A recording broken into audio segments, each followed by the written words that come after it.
Welcome to the Sociology video series. Now, today we will discuss about chapter number 3, Understanding Social Institutions. Okay. Now, first topic is functionalist perspective on social institutions. Social institutions is a complex set of social norms, beliefs, values, role, relationship that arise in response to the needs of society.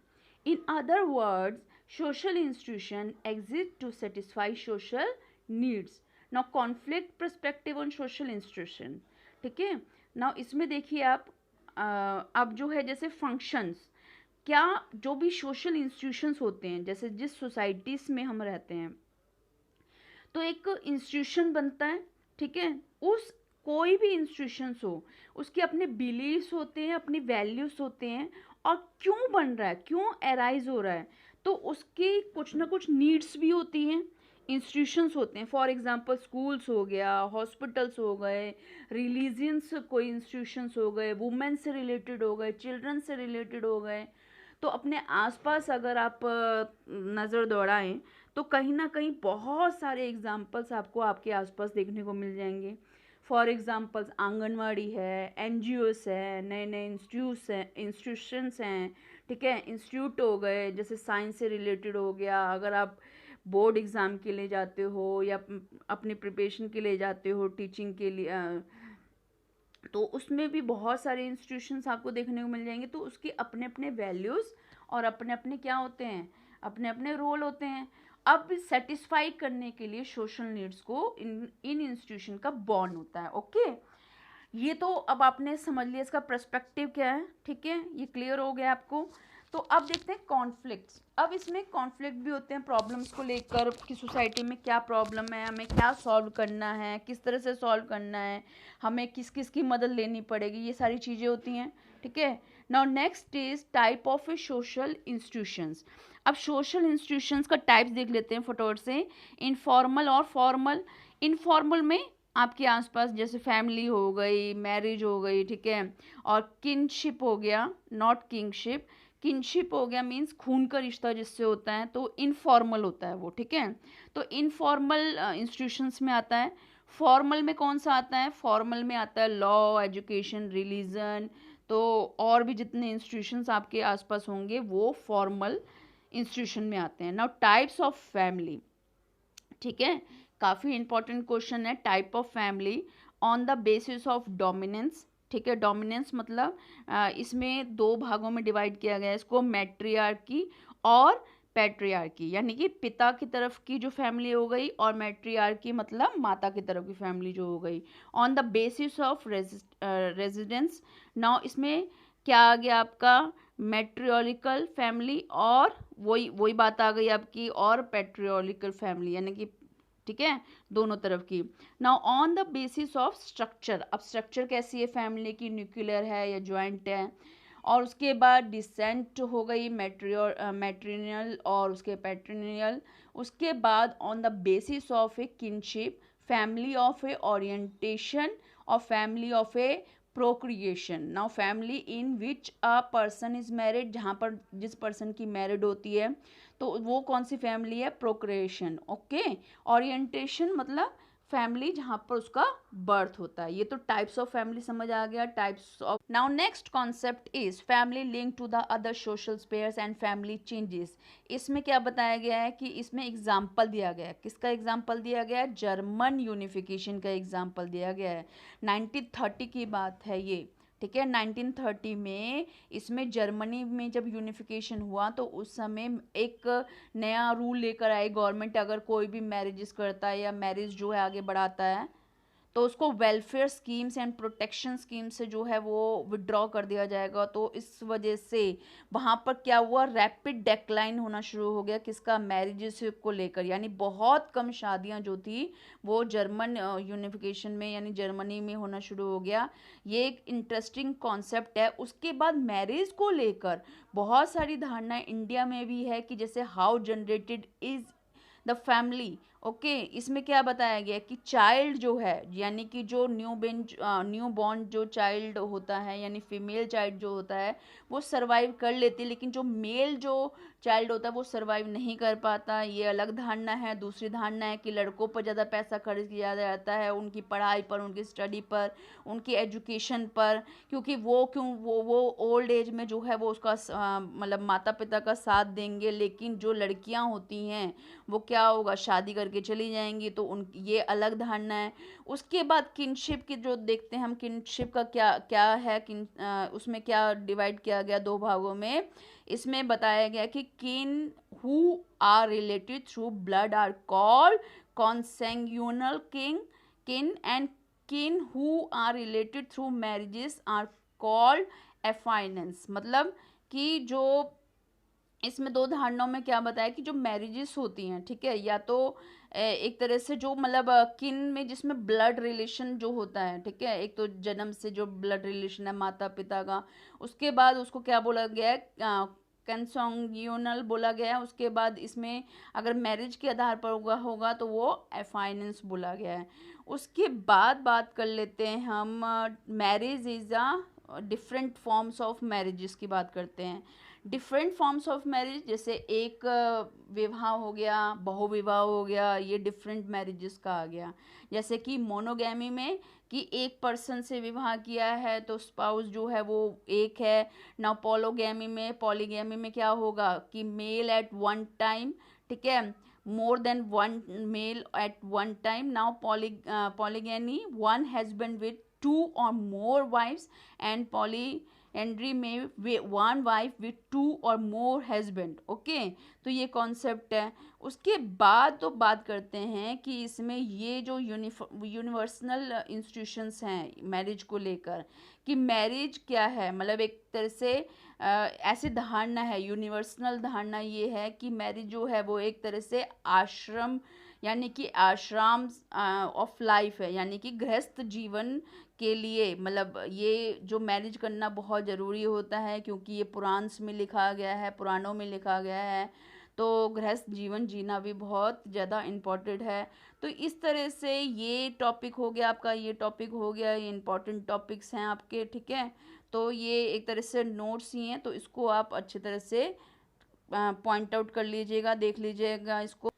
Now इसके बाद बात करते हैं कि rules of marriages. Rules of marriages मतलब कि क्या rule है, कि मतलब अपने ही कल्चर में शादी करना है, कल्चर से बाहर करना। ओके, ये जो रूल्स होते हैं कि अपने ही वन उसमें शादी करना, रीति रिवाजों में, अपने ही धर्म से रिलेटेड हो गया, जाति से रिलेटेड हो गया, इस तरह से जो मतलब कॉन्सेप्ट चलते हैं, जो रूल्स चलते हैं। तो इसमें देखिए आप क्या रूल्स है। पहला, एंडोगैमी एंड एक्सोगैमी। उसमें क्या बताया गया है कि मैरिज जो है वो एक कल्चर पर डिपेंड करती है। तो वो हो गया कि आपका अंतर विवाह जिसे हिंदी में बोलते हैं। एक्सोगैमी में जो बाहर आउटसाइड में जो है ये शादियां होती हैं, तो उसको क्या बोला गया है, एक्सोगैमी बोला गया है। इससे तो आप परिचित ही होंगे। नाउ इसमें देख लेते हैं किनशिप में, अभी हमने यही चीज़ पढ़ी है, एफाइनल और किनशिप और कॉन्सेंग्यूनियस किनशिप। उसमें क्या बोला गया है कि हस्बैंड और वाइफ, और इसमें wife, mother, daughter and husband हो गए, ठीक है। और इसमें क्या एग्जाम्पल दिए गए हैं, father, mother, son, daughter and mother, sister, father, ये सारे एग्जाम्पल दिए गए हैं। इसमें ग्रैंड चिल्ड्रन भी शामिल हैं। नाउ अब जो है वो अलग कॉन्सेप्ट आ गए, तो फैमिली चल रहा था अभी तक। उसके बाद नेक्स्ट पॉइंट है वर्क। ओके, वर्क में आप जो वर्क प्लेस होता है can be defined as the carrying out of a task or requiring the expenditure. उसके बाद mental and physical effort which has to objective the production of goods and services that cater to human needs. Now next is characteristics of economic system of modern society. इसमें क्या बताया गया है कि labour work के बारे में बताया गया है। ट्रेन पीपल प्लेटफॉर्म होगा, परफॉर्मेंस होगी वेजेस को लेकर। उसके बाद सुपरवाइजर्स होंगे जो एक तरह से प्रोडक्टिविटी एंड वर्कर प्रोडक्टिविटी को जो है इन्हेंस करेंगे, ठीक है। उसके बाद शिफ्ट वाइज वर्क होगा और एडवांस टेक्नोलॉजी होगी। Factories owned by capitalist enterprises होगा। Enormous expansion of economic interdependence होगी। Okay, now next is transformation of work. Transformation of work में एक तरह से सिंपल ऑपरेशन हो गया या मास प्रोडक्शन हो गया। नाउ इसमें मूविंग असेंबली होगी और flexible production and decentralisation work, यानी कि बात की गई है ट्रांसफॉर्मेशन ऑफ वर्क जो है उसको करेक्टर उसमें बांटा गया है। Now next topic is political institution. ठीक है, पॉलिटिकल इंस्टीट्यूशन जो है वो बेस्ड होते हैं पावर उस पे, पावर अथॉरिटी पे और पावर पर और अथॉरिटी में, यानी कि पावर बेस जो पॉलिटिकल इंस्टीट्यूशन चलते हैं और अथॉरिटी बेस जो है वो पॉलिटिकल इंस्टीट्यूशन चलते हैं, तो उसको इन चीज़ों में डिवाइड किया गया है। ठीक है, अथॉरिटी बेस्ड हो गया आपका लेजिस्लेट हो गया, लेजिस्लेट असेंबलीज हो गई। ठीक है, ग्रुप वाइज अगर देखें तो वो पावर इन्हेंस जो करते हैं तो वो पॉलिटिकल इंस्टीट्यूशंस को एक तरह से डिफाइन किया गया है। नाउ नेक्स्ट इज, इसमें बताया गया है कि एक सोसाइटी में अगर वो सोसाइटी स्टेटलेस होगी यानी कि राज्य विहीन होगी, राज्य जिसमें नहीं होगा, तो किस तरह से प्रॉब्लम आ सकती है। एक तो रिजिड बाउंड्री होगी, ठीक है, बहुत ज़्यादा फिजिकल परमानेंट फिजिकल टेरिटरी जो है उसका अभाव होगा, वो और ऑरल ट्रेडिशंस होंगे, ब्यूरोक्रेटिक सिस्टम जो है उसकी एब्सेंस होगी। ठीक है, उसके बाद देखते हैं single person holding several major power, single person के पास वो होल्ड करेगी सारी पावर हो गया, रिलीजियस पावर हो गया, इकोनॉमिक पावर हो गया, there is a no fix rigidly spelt out ideology. ठीक है, तो बहुत सारी चीज़ें हैं जो एक तरह से नेगेटिव उसको कॉन्सेप्ट को शो कर रही है। इसमें डेमोक्रेसी और इस तरह से स्टेटलेस जो है उसको डिफाइन किया जा रहा है without democracy. Okay, now next is, इसमें देखते हैं सिटीजनशिप का क्या बताया गया कि जो नागरिकता है, एक permanent membership acquire to individual after continue stay to 5 years within a country. ठीक है, 5 सालों तक जो रहते हैं तो उसको एक तरह से सिटीजनशिप के लिए वो मतलब पूरी तरह से प्रेजेंट हो जाते हैं, या फिर मेंबरशिप उनको जो है वो परमानेंट मिलने की पूरे रूल्स में वो आ जाते हैं।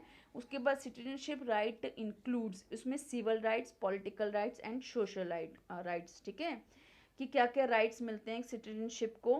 ठीक है, ये जो 3 राइट्स हैं, सिविल राइट, पॉलिटिकल राइट और सोशल राइट्स मिलते हैं।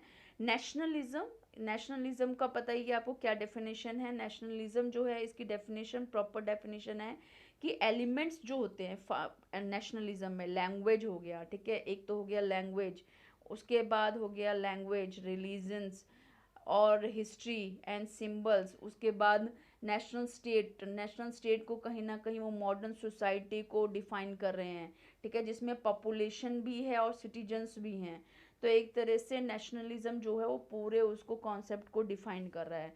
Now next is religion is a set of a symbol invoking feelings of respect, rituals and ceremonies. उसके बाद कम्युनिटी और बिलीव्स। ठीक है, हम बिलीव्स पर या नॉर्म्स पर किस जो हमारे रिलीजन को लेकर जो हमारे बिलीव्स होते हैं तो हम उस चीज़ को फॉलो करते हैं आगे। अब बात करते हैं कि रिलीजन का क्या प्रभाव है सोशोलॉजी को लेकर।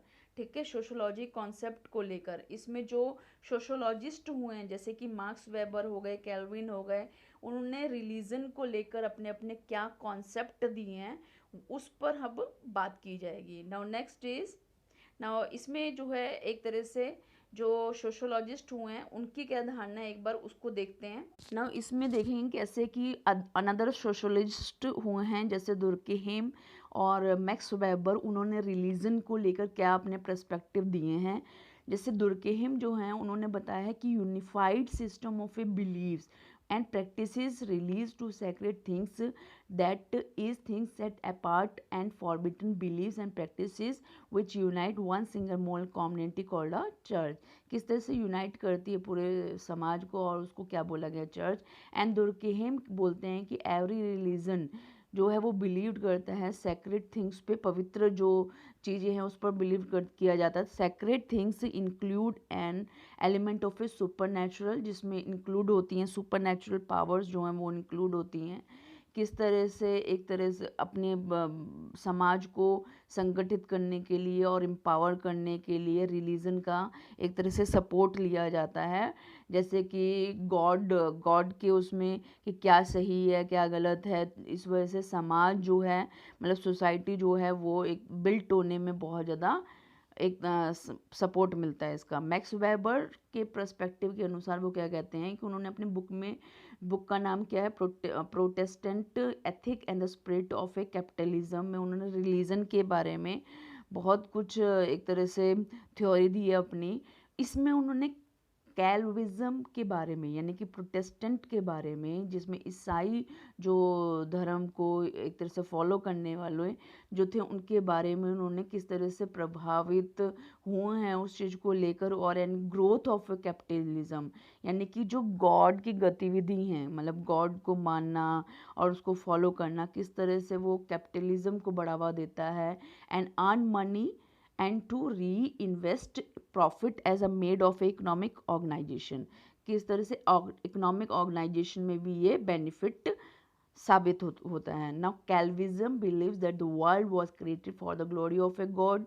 एक तरह से विश्व को बनाने में, ठीक है, वर्ल्ड को क्रिएट करने में ग्लोरी ऑफ गॉड का बहुत बड़ा उन्होंने सपोर्ट बोला है, बिलीव बोला है, जिसमें ये जो world has to be done for his glory, making even mundane works act of a glory. तो सारा जो एक्ट है, यानी कि गॉड को बिलीव करना, गॉड को मानना, इस तरह से उन्होंने पूरे वर्ल्ड को बिल्ट होने में पूरा सपोर्ट होता है।